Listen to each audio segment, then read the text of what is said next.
Hi, I'm Charl Schwartzel from Stinger GC and welcome to my LIV lesson.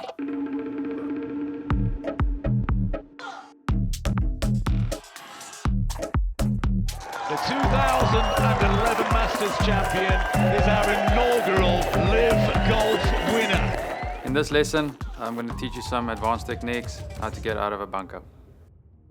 Golf's not a perfection game. We're all going to hit bad shots, miss the greens, and if you can get up and down, that'll save you a lot of shots. All right, we're here in a bunker, and I want to talk about a few of the fundamentals of bunker play that I've been taught and what I believe in. So the first thing that I see mistakes most people make is keep the club face square, and that is death in a bunker. So guys, obviously have the club face square. They've got a lip to go over. You can see that they're nervous about it, and most of the time the guys fall back and you hit far behind it. So it's not necessarily that they don't get it over the lip, is that if you hit so far behind it, you've got to use a lot of speed to actually get it out. So that's how people often just leave it short in the lip, and they go with a square club face. The guy stands very neutral, and then he would go and he'll be nervous and he'd like do this. So what you've done is you've used the leading edge, you've fallen back because you want to try and lift it up, and because you're a little nervous about a bunker, you've made a short little swing. There's a multiple of things that amateurs make mistakes in. Technique is very seldom correct, which causes a multiple of mistakes. Normally it gets really short, people get scared, club digs into the sand, ball's not going to come out. Probably one of the most important things of a bunker shot is to open the club face and use the bounce, so the club does the work for you. You don't want the club to dig into the sand too deep. Keep the club face square, your leading edge is going to hit the sand first and it's going to just drag the club in. Well, the easiest way for a bunker shot is to use the weight of the club and the bounce. The bounce of the club is what helps get the ball out the sand. Don't want the ball too far back. That's going to make you make contact with the ball too early. It's actually one of the few shots in golf that you want to duff. You want to hit behind it, you don't want to hit ball first. A little drill that I do often is I'll draw a line 2 inches behind the ball. So I put a line 2 inches behind. I like to put the ball forward on my heel, and then I like to put the weight forward. A lot of people stand too neutral, you back up, you hit too far behind it. Like the club face open, we want to use the bounce. To get the bounce, you have to open the face. And now you've opened the face, you've taken a 60-degree wedge to 80 degrees. So you need to have a fully swing. A lot of people, they get scared of bunkers, so they get like really short and quick. You want to use the weight of the club. A lob wedge or a sandwich is most probably one of your heavier clubs in your bag. I like to use the weight, so I like to swing the club and let the weight do a lot of the work. So I like ball forward, open the club face, and then we use the weight of the club.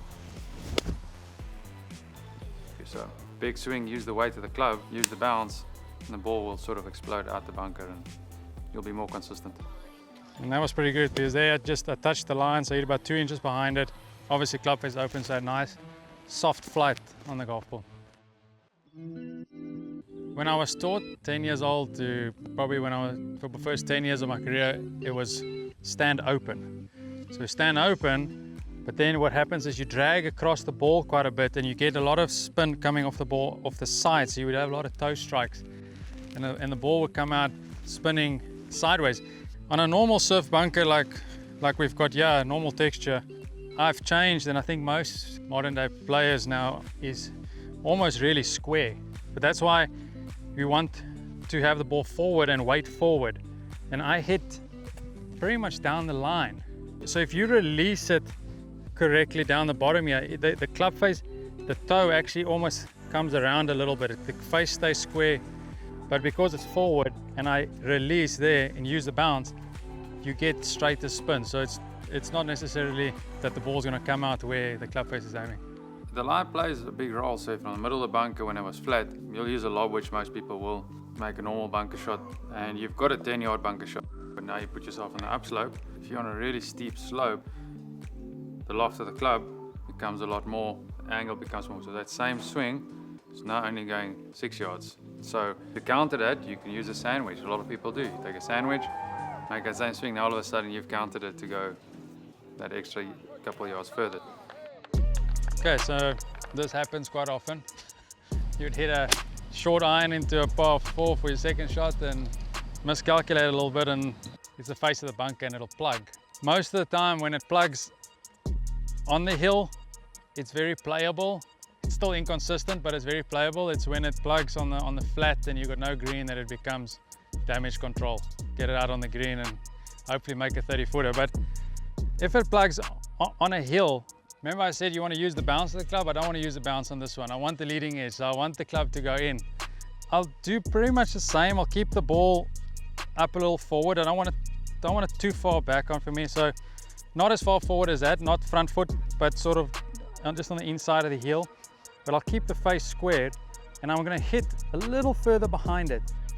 That was about 2 inches behind. This is going to be about 4 inches, 3 to 4 inches behind. But don't go with a short little swing. You use the weight of the club. The club's heavy, so if you drop the club on the back onto that line, this ball's just going to pop up, pitch just on the green, and it should just release out to the hole. So ball sort of in that part of the stance, club face square, and I'm going to drop it onto the back of that about 4 inches behind.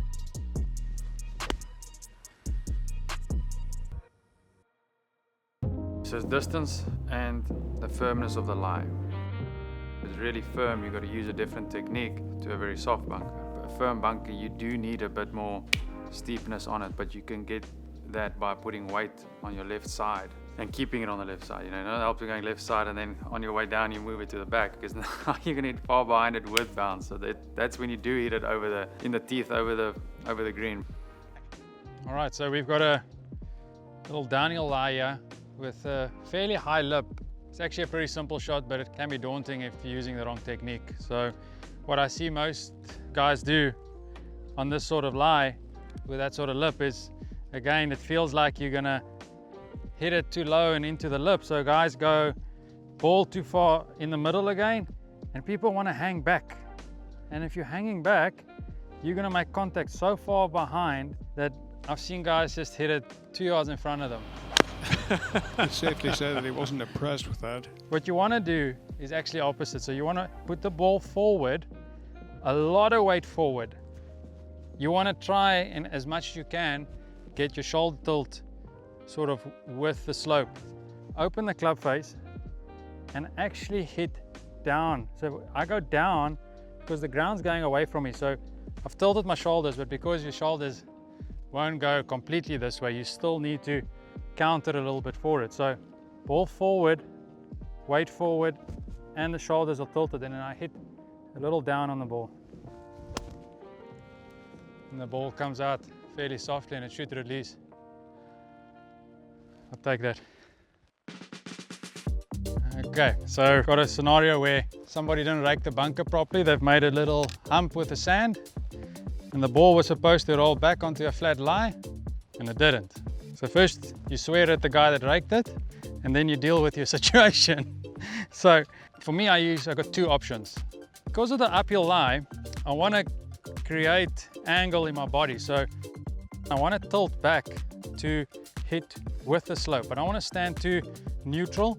If it's too far, another 10 feet further, I'd use a sand wedge, because the loft on this lob wedge just gets a little bit too much for me, and it means I have to hit it too hard. So let's use the sandwich on this one. I'll tilt myself, ball forward, and I'll make the same swing as I would have from a flat lie, but because I've got a 55-degree wedge.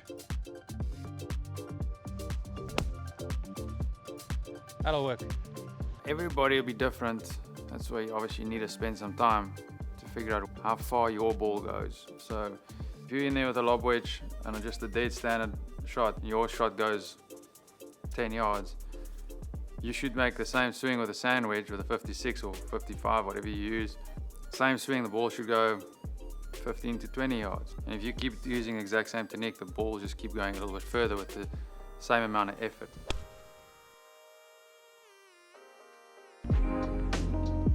Okay, so we're going to hit a little bit of a longer bunker shot. It's about a 30-yard bunker shot.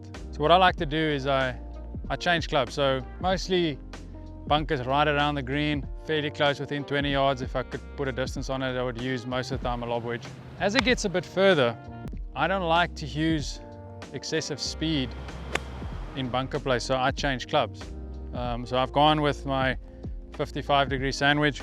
Similar to a normal bunker shot around the greens, I'm going to use the same technique for this longer shot, so I don't have to hit it any harder. All I do is I've just changed clubs. So again, same fundamentals for me. Ball forward towards the left heel. I like to stand weight on the left side, open the club face. We still want to use the bounce. And I'm going to use the same thing. I'm going to use the weight of the club, make a nice sort of full swing, three-quarter swing, but use the weight of the club. I don't want to use too much speed, because that's the reason for using less loft. So here we go. Put the ball forward, weight forward, a little bit open on the face, and then just swing the club. Understanding what club to use is going to take some time. You got to go explore in the bunker, experiment where's your spot, but it will definitely improve your bunker play.